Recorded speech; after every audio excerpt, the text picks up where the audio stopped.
A SIPP, or self-invested personal pension, operates in a similar way to most personal and workplace pension schemes.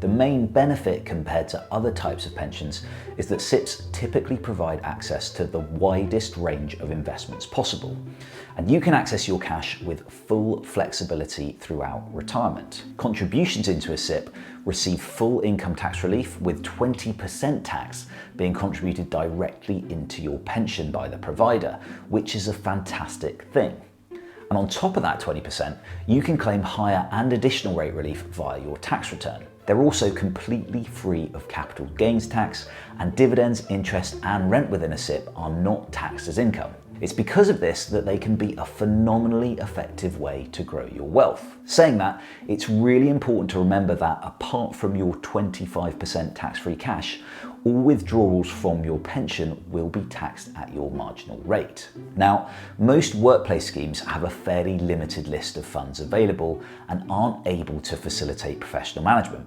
This can leave a lot of people feeling fairly lost when it comes to investing their pension funds, and most people struggle to engage effectively, and they'd ultimately rather leave investing their life savings to a team of qualified professionals.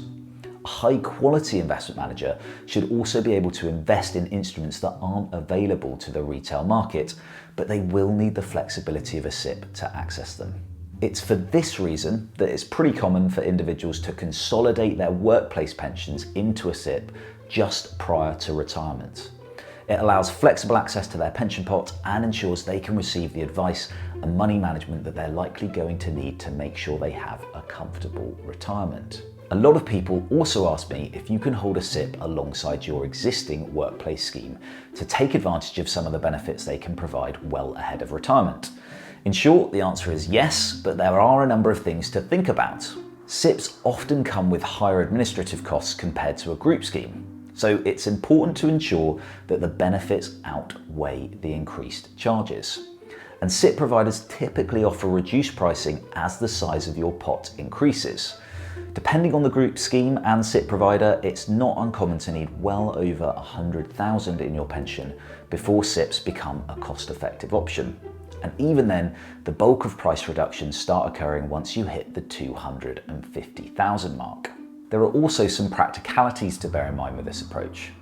Unless you have a very flexible employer, they will likely only make contributions into their selected workplace scheme. It might also be salary sacrifice, so you'll be receiving full tax relief directly into the pension. So if you want to continue receiving these benefits, you're generally going to need to keep this workplace pension in place and then sweep across the funds from the workplace scheme to your SIPP on an annual basis. So while SIPPs can be fantastic, you should definitely give it some thought before diving in head first.